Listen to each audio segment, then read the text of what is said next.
Ayun, so good evening guys. Monday ulit, October 21, 2024 at matamlay pa rin yung galawan ng mga big caps na stocks natin. Marami pa rin yung namumula ngayon dito sa galawan ng ating mga big caps. So ang karamihan ng mga trending stocks natin ngayon is yung ating mga small caps na stocks, yung mga runners natin last week. Sila pa rin yung gumagalaw for today's trading natin. So parang napapagod yung yung galaw ng index natin. Mapula siya pero pakonti-konti na nagde-drop yung yung value ng index. So anyway, tignan natin bukas ulit kung ganito pa rin yung galawan. Meron pa tayong in-anticipate na bad news. Yun lang naman yung Iran versus Israel yung in-anticipate natin na bad news dito sa market natin. So negative 0.12% and above pa rin naman siya ng 7,400 level. So 7,406.63 yung closing natin. Tapos net foreign buying pa rin naman siya. Ayan. So hindi pa naman siguro ganun kalala yung pessimism sa market natin kasi buhay pa rin naman yung buying po ng foreigners. 161.44 million, negative 0.12%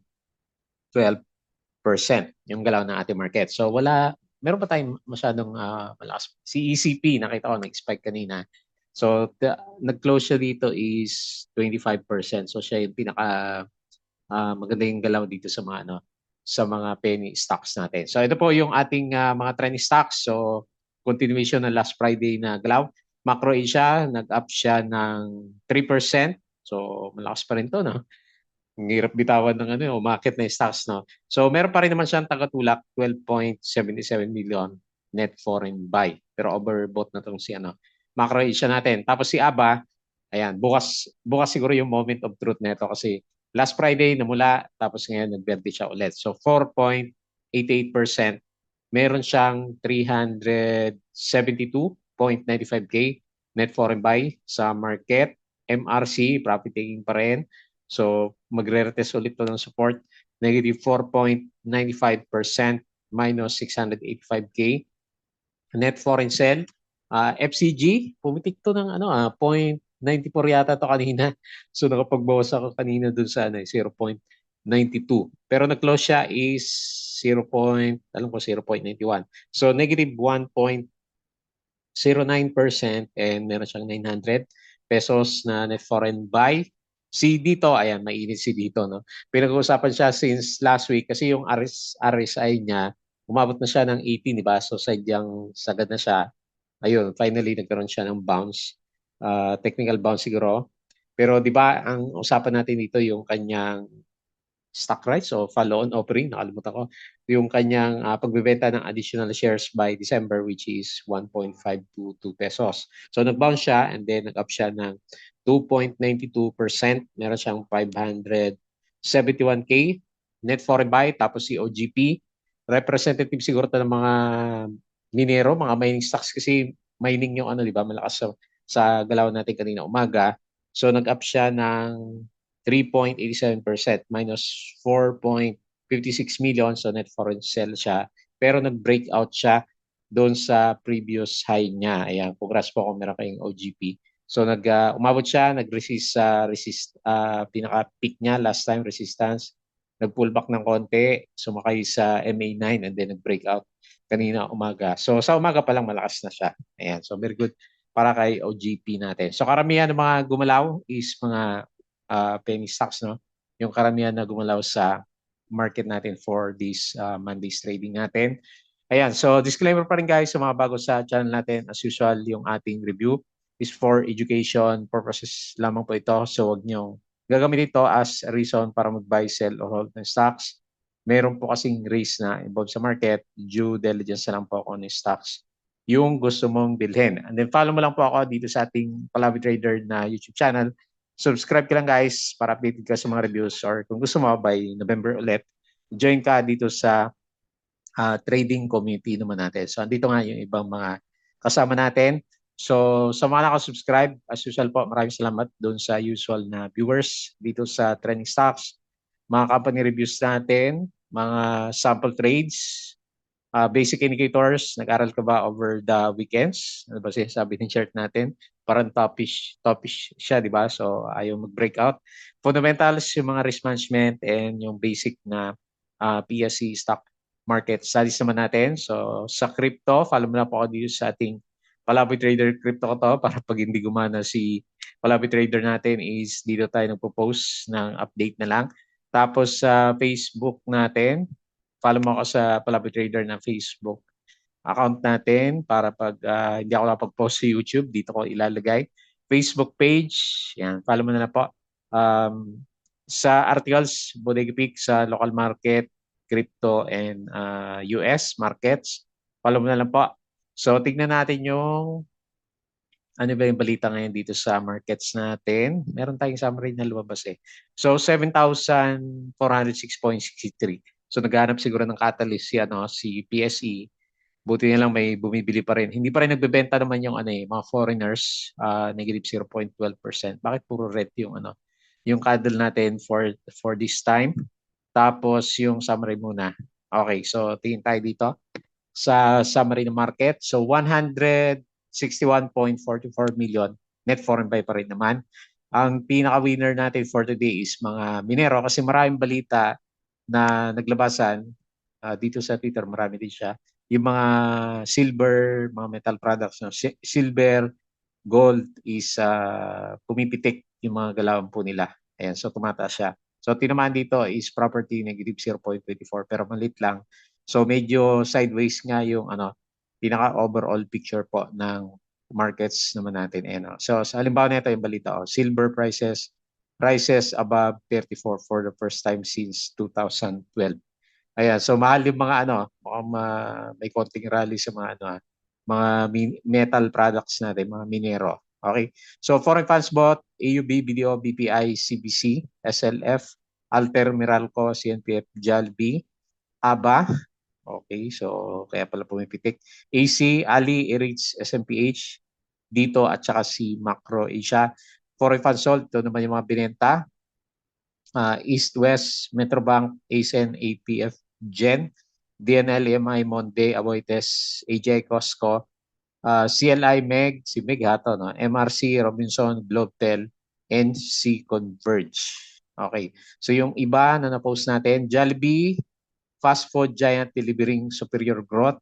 Cebu, downgrading estimates amid fleet expansion related costs. As ito yung closing natin kanina, so mas marami yung kaya pala medyo matamlay yung market. So mas marami yung mapula dito sa mga big caps, pinangunahan ni Converge, negative 1.99%, Bloomberry minus 1.52%, PLDT minus 1.2%, DMC minus 1.18%, SCC, hindi na pinapansin yung 7% dividends, 0.07%.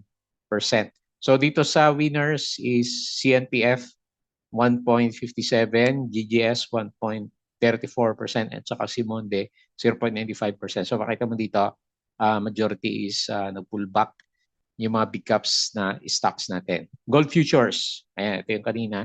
So rise to new record high to start the weekend. So mukhang si OGP o siya na Gold Philippines. Diba? So mukhang yung mga gold related na stocks natin. So kaya pala pumitik din si Nickel pero parang hindi siya nag-close ng mataas kanina. So FINMA Corporation subsidiary launches first ownership development. Tapos si follow-on offering si Artalan. Ang mahal naman, 500 pesos per offer share. Ayan. So meron po siyang FOO. Mega World, okay. So may dividends din pala. Declares cash dividend. Ayan, umakit ulit yung price na ito eh. So CDC Development receives SEC approval for its 1 billion worth of commercial papers. ASEN subsidiary supplies 100% renewable energy to 20 facilities of globe. Mega World expands its residence portfolio with dami yung good news 17-story condominium in Pampanga. DNL, gumalaw ba to? Head office receives LED gold operations. Hotel 101, ayan, kaya pala bumabanat si Double Dragon natin market yung price action ni Double Dragon.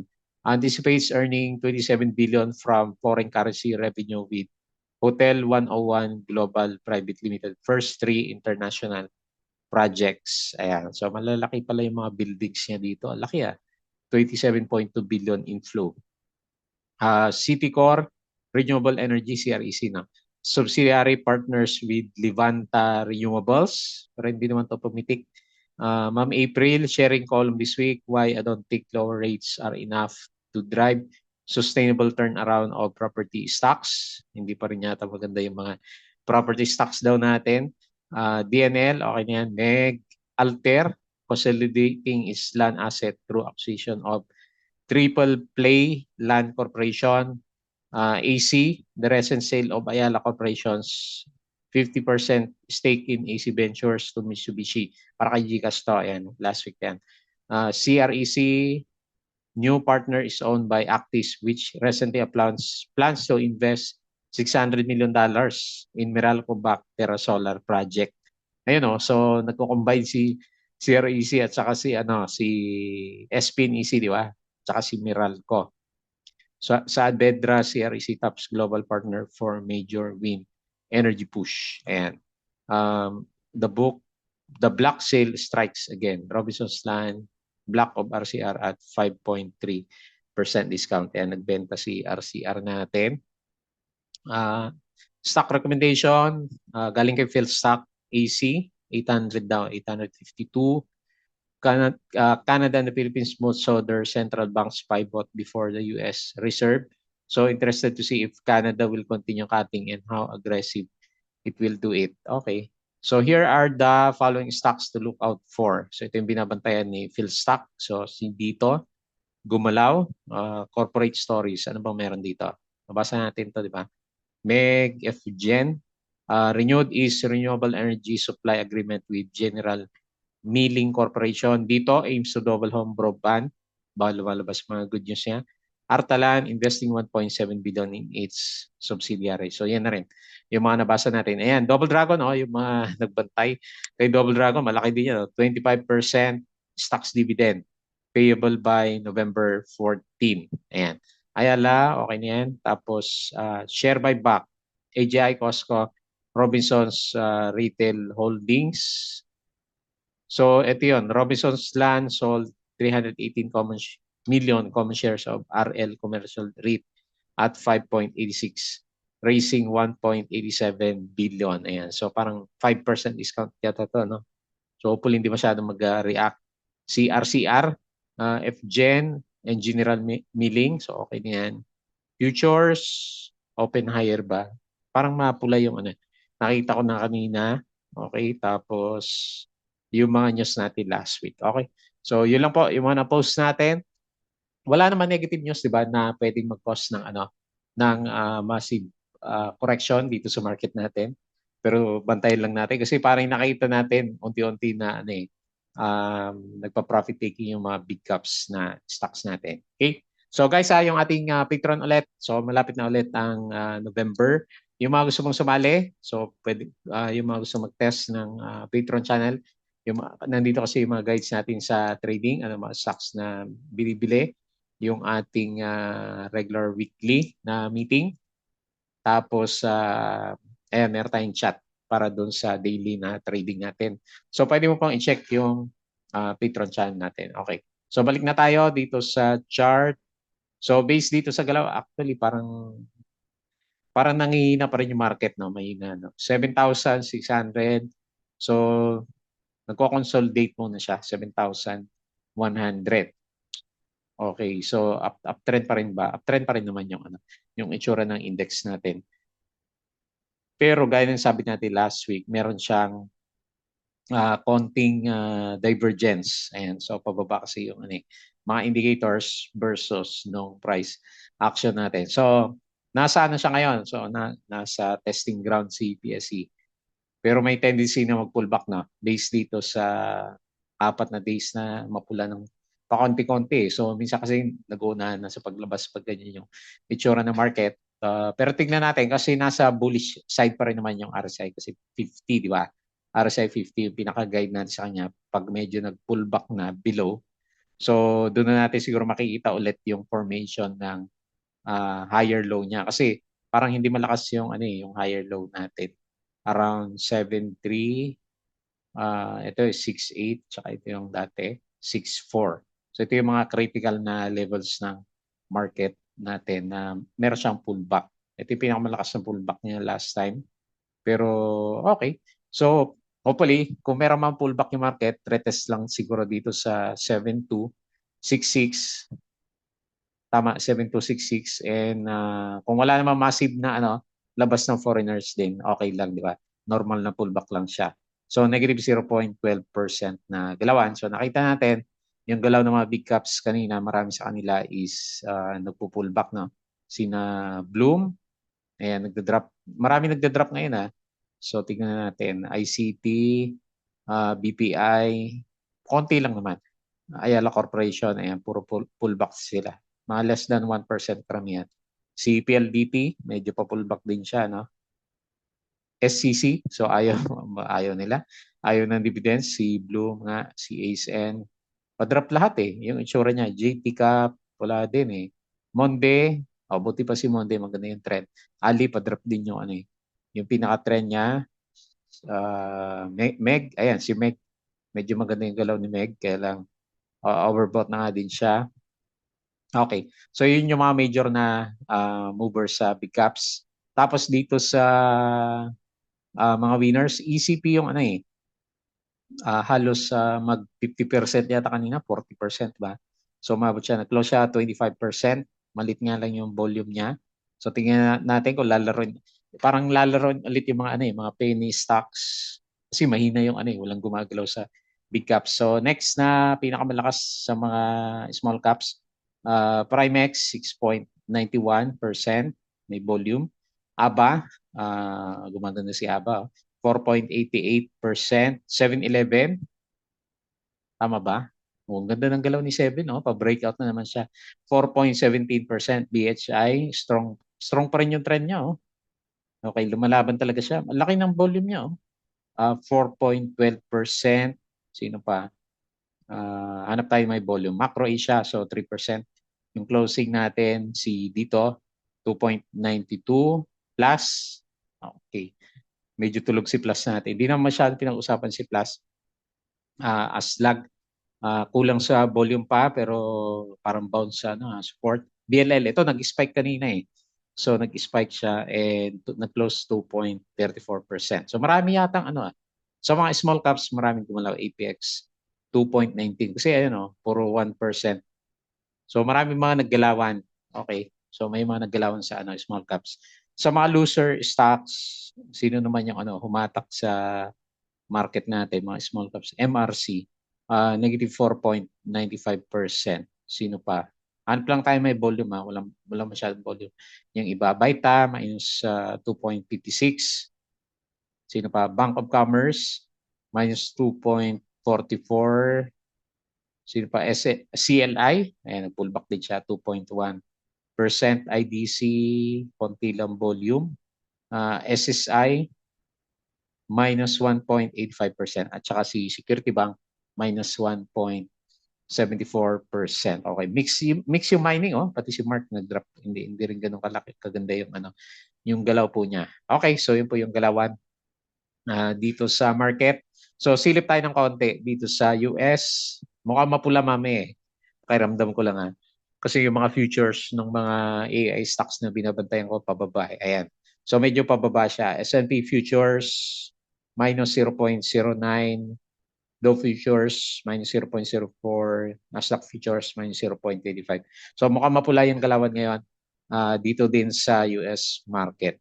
So matutuloy ba yung giyera sa Israel sa Iran? Parang yun kasi yung mga nababasa ko na next na pag-uusapan ng market natin. So nung Friday, okay naman yung closing ng US. Actually, malakas siya. So malakas yung closing niya. European markets, ayan, namumula ngayon yung mga Europe stocks natin. Ayan. So puro pabagsak. Yung nakita natin, Asia, mix. Hong Kong drop siya 1.57. Pero last week, Friday, 3% yata ito eh. The rest, verde. Ayan. So mas marami yata yung verde. Mas marami yung verde dito sa Asian markets po natin. So dito sa crypto, nag-69 ba tayo? Di pa, no? So over the weekends is around 68K pa rin naman si Bitcoin natin. Tapos Ethereum is 2.7 and BNB, ayan, mataas si BNB. 606.8 31. Ayan. So, pababa yung mga chart nila pero umakyat yung majority ng mga cryptos natin. Okay, so kahit pa paano okay naman sa yung galawan ng mga crypto stocks. So, balik tayo dito and then pag-usapan natin yung trending stocks. Macro Asia. So, parang ang hirap ng mahabulin itong mga stocks na to. So, padiretso yung galaw pa rin ni Macro Asia. 8 na yata yung gustong puntahan nito. So pinaka best case scenario niya, 'di ba? Siyempre 8. Kasi may previous peak siya dito. May ugali din siya na tignan mo, dire-diretso talaga yung galaw niya kapag naka-breakout si Macro Asia natin. Para may gap dito. Saglit. Ayun may gap. So pwede niyang i-close siguro 'to bago tayo mamaalam kay kay Macro Asia. Ayan. So Hoodle pa rin naman tayo dito. Kaya lang, syempre, pakonti-konti take profits tayo kay Macro Asia. Kasi medyo ilang buwan na to. August, September, October. Diba? So ilang buwan na siyang uptrend. Yung galaw niya, tapos medyo overbought pa. Pero malakas talaga yung volume niya, no?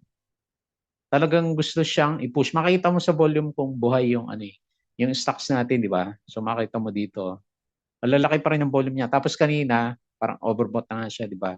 So, akala ko magtitipi na siya, pero gumagalaw pa rin yung yung price action natin sa kanya kasi solid pa rin yung yung candle natin.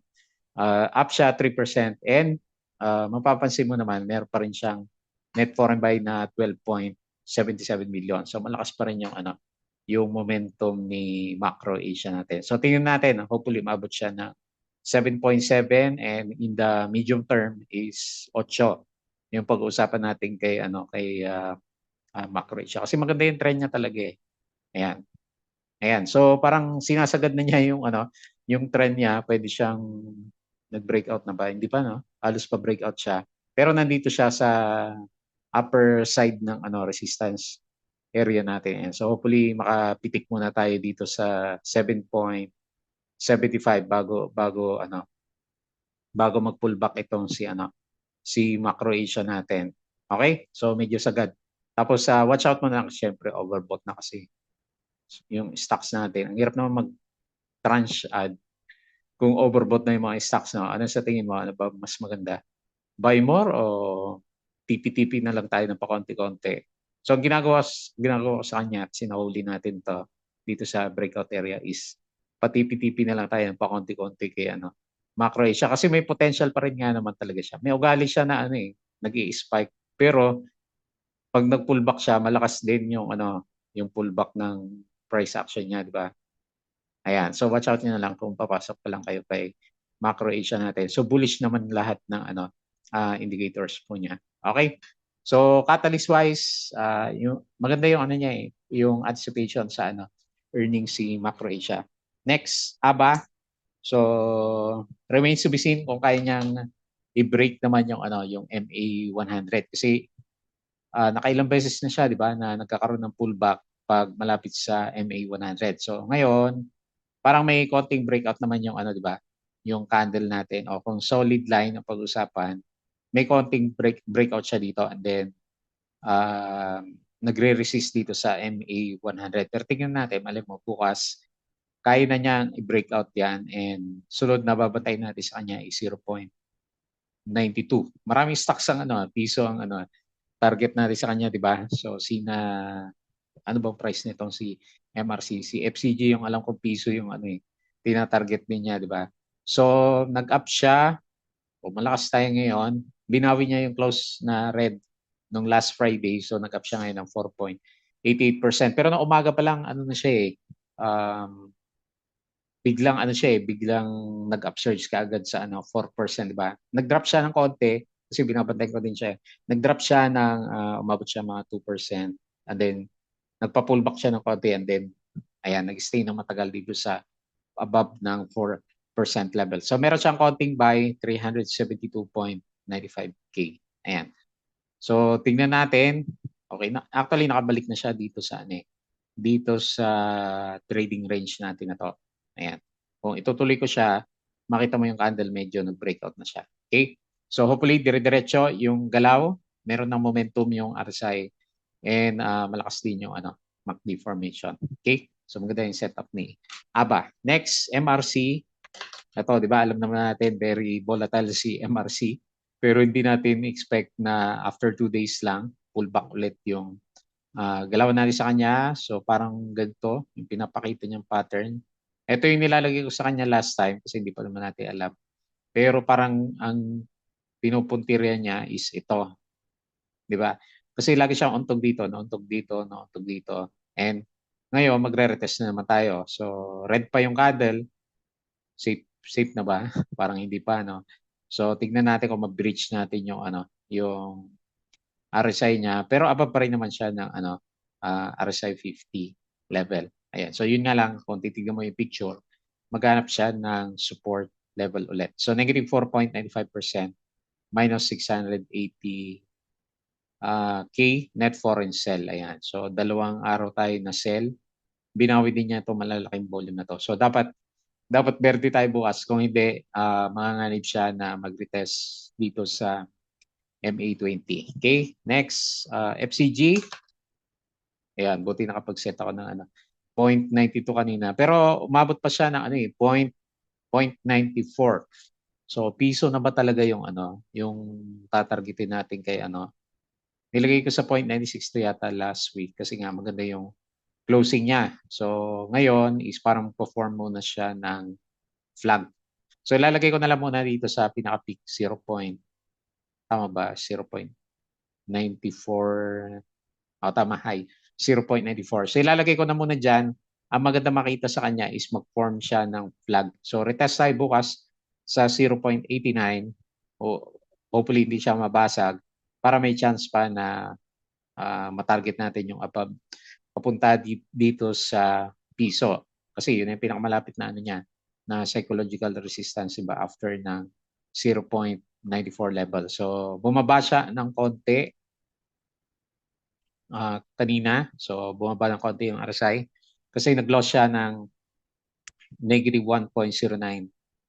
900 peso lang yung net foreign buy natin sa kanya. So, yan na lang muna. Support 0.89. Watch out. Pag medyo na-break tayo dyan, babalik tayo dito sa 0.85 or 84. Worst case, 0.84 and 0.85 na support level naman natin. Ayan. So, syempre, ang dahilan kaya siya nag-stay dito sa bandang taas is yung upcoming dividends na 3.38%, which is matagal pa. November 13 pa yung pinaka-ex date natin sa kanya. So, pwede pang pitik-pitikin si FCG naman. Okay, so yun na lang muna yung analysis. Bullish pa rin naman, syempre, yung galaw niya. So ngayon maghanap tayo ng additional na support bukas. Next, si dito. So pinag-usapan namin ito kapon sa meeting namin sa group meeting. So DOS kasi, di ba? DOS, hindi pa naman malinaw kung ano yung pinaka-final price. Pero DOS at saka 1.5, di ba? Ay correct niya na lang ako kung mali yung analysis ko sa kanya. Ang laki kasi ng ang laki ng binigay niyang range para doon sa sa additional shares na ipapasok niya sa market. Siyempre, inisip ko naman kahapon nagre-review kami. Although oversold na nga siya, nag-oversold siya ng RSI 17, RSI 18. Okay, potential ng bounce back. Kaya lang kasi kung ikaw naman yung bibili talaga ng shares niya, maliban na lang kung trading yung mo. So nag-up siya ngayon 2.92%, 571K net foreign buy is ano ba yung final price? Siyempre doon tayo sa final price ng di ba? Ng tama ba stock rights offering o follow-on offering na gagawin ni dito. So doon tayo titingin sa kanya kasi kung ang current price mo is okay, nag siya ngayon 1.76. Pero kung 1.5 naman yung offer niya, then mas marami yung mag-aantay doon sa 1.5. So kailangan ma-finalize niya muna yung price niya para alam natin yung bottom ng ng mga bibili sa kanya. Kasi last time naman piso yata yung dito mali ako. Piso yata yung offer dito last time, di ba? Nung may bumili na malaking shares sa kanya, then nag-spike siya ng ng 3 pesos. So, meron pa rin naman bumibili sa kanya kahit paano. No? Pwede pa rin naman ganun yung chances din na pwedeng mangyari sa kanya kasi nangyari na last time na mababa yung offer and then suddenly after kasi ma-confirm na may bumili na tsaka siya bumalik na. Ayan. So kung support ang hanapin natin, ang pinakamalapit na support is hindi nga support yung yung bounce area. O nag-Dow G lang siya, no? Okay, sige. I-adjust ko muna temporarily pero sa hindsight is yung 1.5 kung 1.5 yung yung pinakamababa doon sa offer price niya. So ngayon, magbe-base lang muna ako sa technicals 1.7 or 1.68 yung pinaka-support niya. Pero makita natin medyo nauntog siya dito sa MA9. So nag-bounce siya 2.92%. So medyo kabado pa rin tayo dito kung babalik na nga ba siya above ng MA9. Okay? So ako nakadepende ako dun sa final price nung kung maset na yung final price ng offer niya para dun sa mga shares na ibebenta niya by December, di ba? Yung usapan natin last time. Okay? So ganyan na lang muna. Next, OGP. So sa presyo ng mga gold yata to kaya pumipitik si OGP natin. So nakita natin, di ba, kanina yung prices ng global products is yun nga, pataas siya. So, akala ko magre-retest pa siya ulit dito sa gap kasi Dow G, di ba? Dow G yung kandila natin last Friday. Pero pagbukas pa lang niya, mataas na siya kaagad. So, nag-close siya 16.1. Meron siya konting net foreign buy na 4.56 million. Medyo overbought na ulit. So, yung immediate na resistance is yung peak natin kanina dito sa 16.44. Pero kung titingnan mo yung overall picture niya, panalo si OGP kasi IPO price is nasa 12 lang siya. So yung mga investor natin, laki na rin, no? Ayun, 30%. Panalo yung mga nag-IPO kay Oceana Gold Philippines. So kung ito yung opening niya last time, yung mga bumili is may gain na 20% na. Panalo, no? So nawala na yung mga negative news, di ba? Last time nag-close siya ng konti dahil sa bagyo tapos may natabunan doon sa mining area niya. Nakalimutan na rin. So ngayon is optimistic kay OGP dahil na doon sa mataas na presyo ng mga metal products natin. Kung gusto mo ng trend lines, ito, pwede ito. Ayan. So meron siyang MA20 na pinaka-support to. Kung clone natin to, makikita natin yung ayan. So yung trading channel ni OGP natin. Okay? So hopefully hindi pa ito, pero based sa chart, ito yung pinaka-peak niya. Pwede siya mag-pullback and then saka siya aakyat ulit. Okay? So maganda yung prospect for the short term ni OGP.